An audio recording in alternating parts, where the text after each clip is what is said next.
Welcome to Detroit. Doesn't matter if you have one ass cheek and 3 toes. I will beat your ass. You can drown them. And that's what we gotta be. That's who we have to be. Because that's our domain. That is our domain. Because we'll tread water as long as it takes to fucking bury you. Takes the snap, turns, gives to Montgomery, right side, end zone, touchdown, Detroit Lions! Yes. We are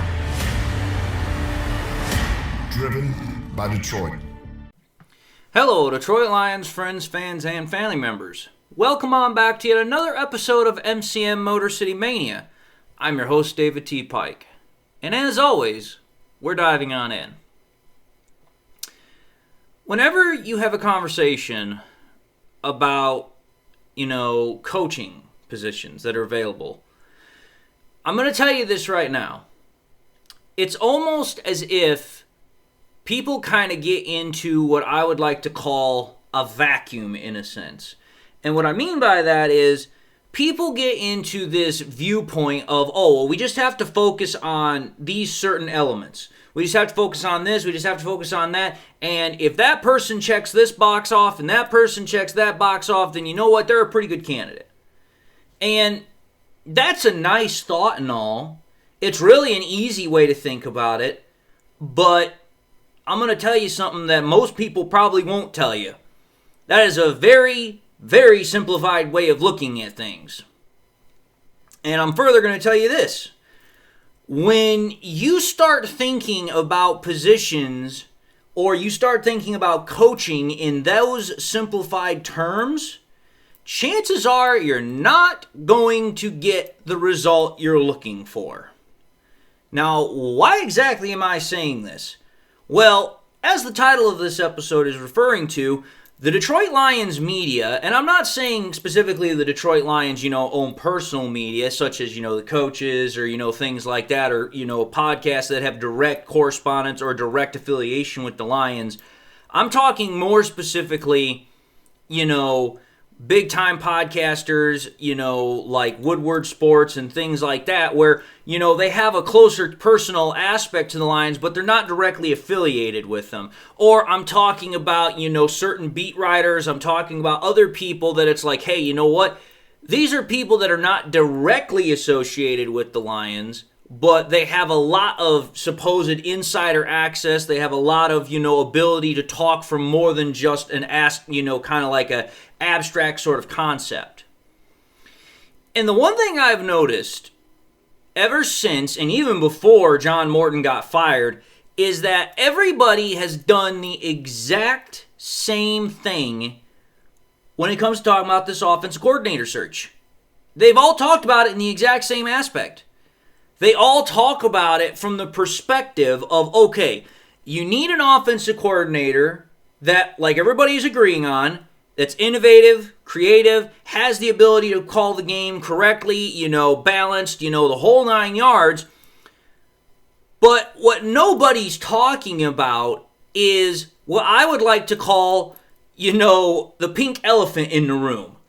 Everybody knows it's there, but everybody's trying to ignore it. Nobody's trying to acknowledge it. And if you don't acknowledge it, if you don't talk about it, if you don't give it some credence, it's not going anywhere. It's still going to stay there. Now, what exactly am I referring to here? What I'm referring to is this. When it comes to the offensive coordinator, it is an important position. You need a guy that knows how to game plan. You need a guy that knows how to take a scheme and develop it within an offense with the players that they have. You need a guy that's able to call plays and needs to be able to understand, hey, you know what? Calling plays within a football game, it's not just, just this abstract thought process of, okay, I'm just calling one play after another until we get to the final whistle. No. That is basic Bush League Madden kind of thinking. When you're talking about calling plays in a football game, it's like playing damn chess.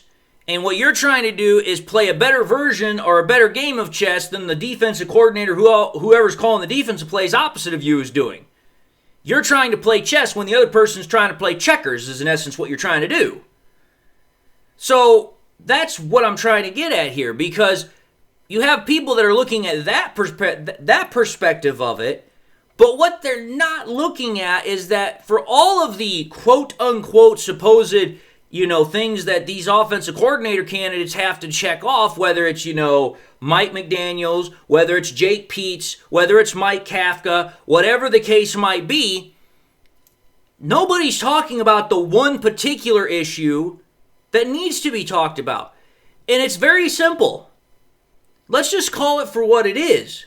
You could have a guy who has all the experience in the world as far as, offensive knowledge, game planning, game scheming, all this other, crap. And I'm not saying that in the sense that it's not important, but I'm saying it in the totality of what it is. You could have somebody that knows all that stuff. But here's what the problem is. If you don't have the personnel that you're going to need in order for that offense to work, you're making the job harder. You're making the job more difficult. You're putting more pressure on that offensive coordinator or whoever they are to try and get a job done without the necessary components in order to make the job easy or manageable. Now, why do I say that? Well, let's call this the truth of the matter. John Morton, for everything else you want to say about him, the guy was not, an idiot when it came to offense. This is a guy that had worked under numerous offensive-minded head coaches that are very, very good at what they do. He had worked under, Jim Harbaugh. He had worked under John Gruden. He had a lot of knowledge as far as the offense was concerned, as far as, okay, this is what offense should look like. This is what I'm looking for. But despite that, we obviously know that the play calling was a problem. Well, the play calling, the way I look at it, is kind of a two-way street, in essence. Part of the game plan, or part of the play calling, is going to be dictated by what the head coach or what the offensive coordinator is trying to do, because those two are going to work in tandem seamlessly to get the same kind of vision. So that's part of where the play calling is going to come from. But also where part of the play calling is going to come from is, what do you have to work with? I'm going to say it again. What do you have to work with? I've said it multiple times. This Lions offense has skill players up the damn yin-yang. We have skill players that other teams would absolutely dream of having. Goff, top 5 quarterback. Freaking Amon-Ra St. Brown, top 5 wide receiver. J-Mo, top 10 wide receiver. Sam Laporta, top 10, top 5 tight end. Jameer Gibbs, the best running back arguably in the NFL. I mean, when you've got an ensemble of talent like that, any offensive playmaker, any offensive play designer, any offensive play caller is going to absolutely feel like a damn kid in a candy store. It's like, oh my God, I got all this talent to work with at the skill positions. I can do virtually anything. Until you come to the main concern about offense. And it's the main concern about defense too. What do you have in the trenches? I'm going to say this for what it is. If we take a look at what the Lions had offensively as far as the O-line this year versus what they have had over the last couple of years, John Morton did not have the offensive line that he needed in order to do what he needed to do with this offense. And I'm not trying to give John Morton an out. Do not for a second think I'm giving him an out here. I'm just saying that that's part of the problem. Because you have to think about it here. When Ben Johnson was here, the offensive line that the Lions had was significantly head and shoulders better versus the offensive line the Lions had this year. Ben Johnson didn't have to worry about not having Frank Ragnow available most of the time. Frank Ragnow might have stepped out for a game or 2 or 3, but it's not like he wasn't there at all. You take a look at the fact that, oh, you know what? There was also a younger Taylor Decker who wasn't dealing with injuries as much. You also take a look at the fact that the guards were a lot better in most cases. You take a look at all those components and it starts making a lot more sense why the offense in 2022, 2023, and 2024 was a significant sight more consistent and a significant sight more better than what it was currently now. And the reason why is because of all the talent you might have at those skill positions, which that is important and that is going to make the offense, work better or worse. It all starts up in the trenches. This is one thing that I have said multiple times that Brad Holmes has gotten right. even though, for whatever reason, he did not get it done this offseason. Everything on the offensive and the defensive side of the football, it starts in the trenches. If you've got no protection up front on offense, or if you've got no defensive line up front to stop running backs or to get pressure on a quarterback, you're in trouble. Well, let's think about this. The Lions' offensive line this year was probably the worst it has been since Dan Campbell and Brad Holmes took over in 2021.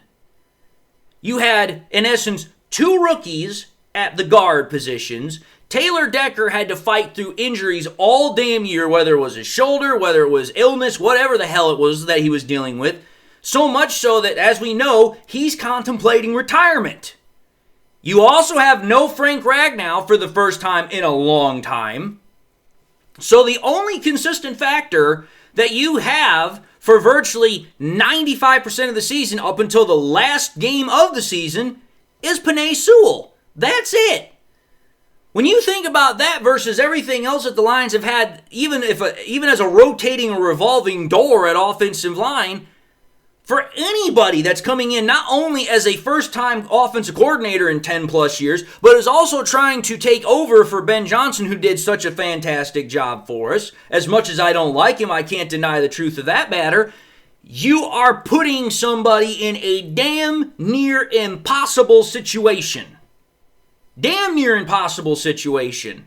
And that's what I was trying to say earlier about John Morton. It's like, listen, you can say what you want about the fact he wasn't a good play caller. You can say what you want about a whole bunch of other things. But the one thing you can't say about John Morton is that the guy was dumb.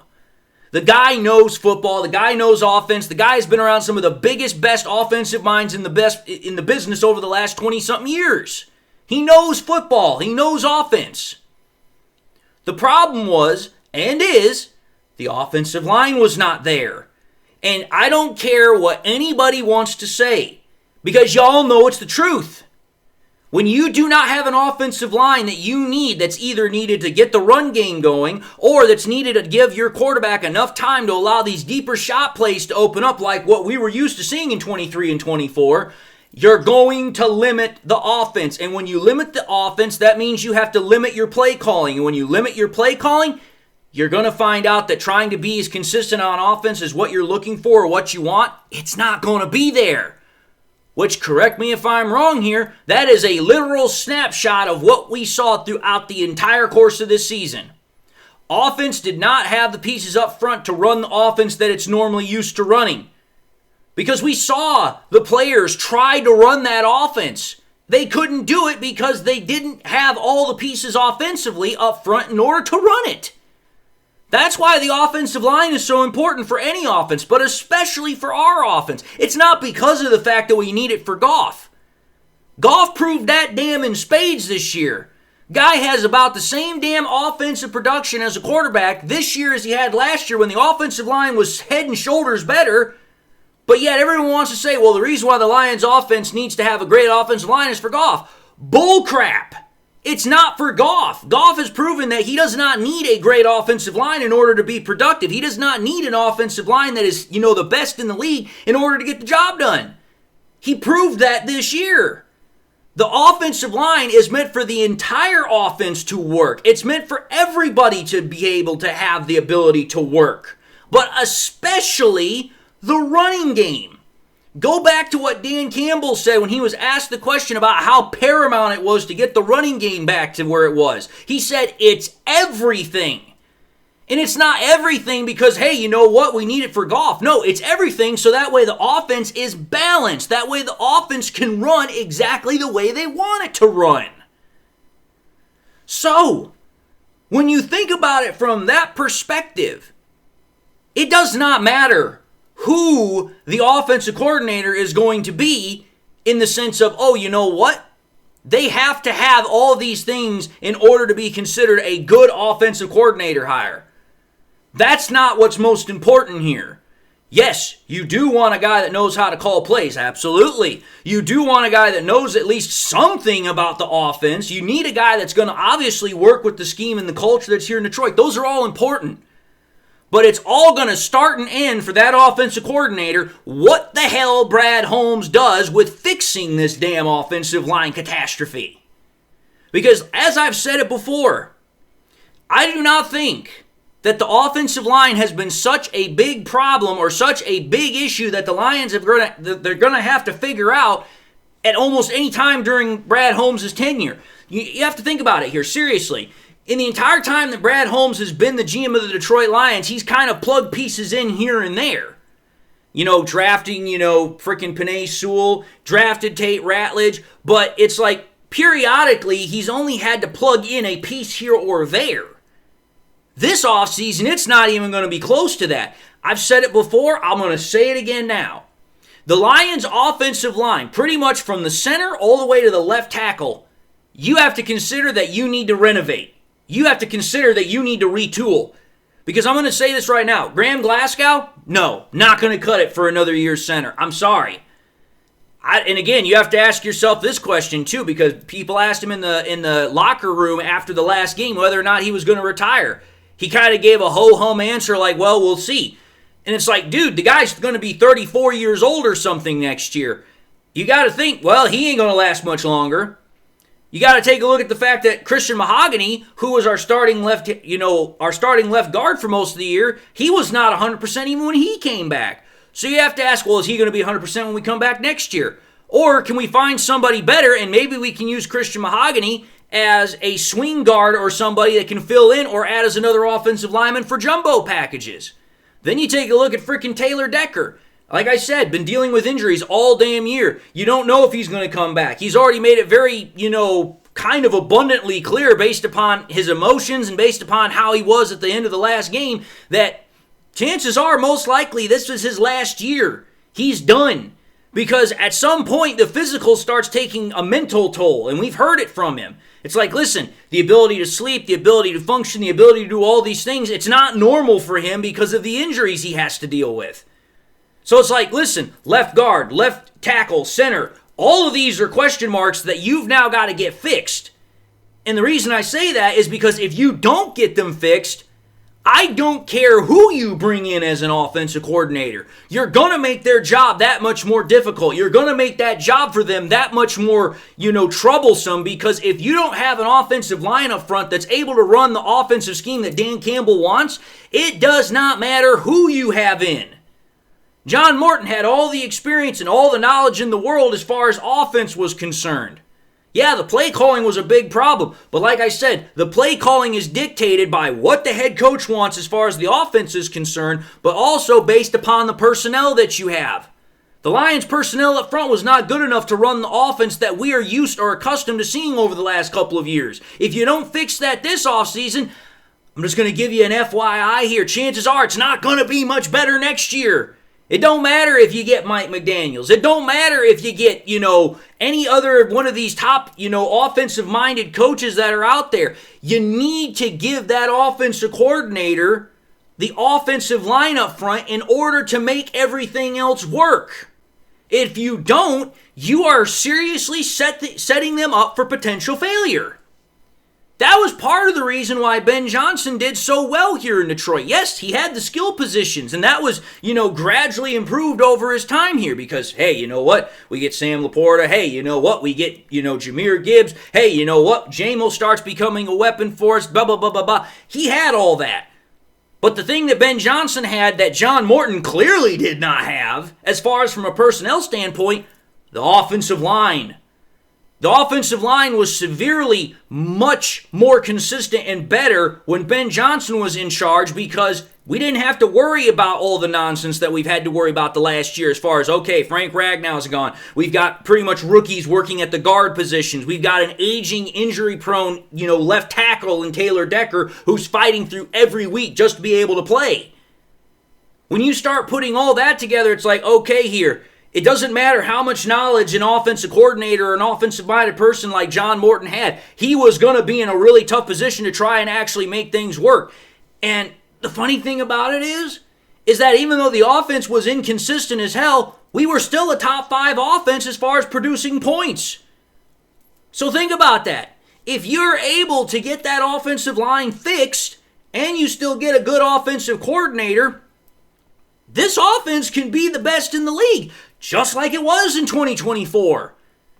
That's why I'm saying, everyone wants to talk about, what Brad Holmes has to do as far as fixing the offensive line and all these other positions, and not thinking about, the offensive coordinator search is just as tied to that as well. Because if you don't fix the one, it's going to make the other one that much more difficult as far as when you do make that hire. That's why for Brad Holmes, the number one paramount thing he has to get done this year is he has to fix the offensive line. He has to renovate it. He has to invest in fixing it. Because like I said, from center to left tackle, you've got a big-ass question mark. And I'm sorry, offensive line is one of those positions you don't want question marks. You want locks. Hey, I know this guy's a lock. I know this guy's a lock. I know that guy's a lock. I don't have to worry. And if I don't have to worry about that, the offensive coordinator should not have to worry and should be able to call the game the way that we want it called, so that way we can win. That's why I'm saying what the media is not doing is they're not associating these two things together. They're thinking of them as two separate entities. They're not two separate entities. One works with the other. And if you don't have the one, you're going to make it harder for the other. It's that damn simple. Anyway, I've said my piece. Whether or not y'all are going to agree with me or think that, I'm just spewing nonsense out there into the wild blue yonder in the void, that's on you. But I think I've made a very valid point. So I'm going to end this episode and say thank y'all for watching yet another episode of MCM Motor City Mania. If you like what you saw, by all means, I highly encourage y'all to watch the next episode. Also encourage y'all to do one of these three things: like, comment, and subscribe. If you enjoyed the content and had not yet subscribed, I want to highly encourage y'all to subscribe because it does help the channel out. But if you subscribed in the past and you forgot to do so at the time, or you just subscribed and you not yet had a chance to do so, I also want to encourage y'all, make sure you hit that bell notification icon so that way you guys never miss any more content that I push out. So that way, as soon as I do push something out, you guys get a notification. You guys can come right back to the channel. Hope y'all are doing well. Hope y'all got some in your life that makes you happy, makes you smile. God bless, my friends. And until the next time we meet, I'll see you all in the next episode.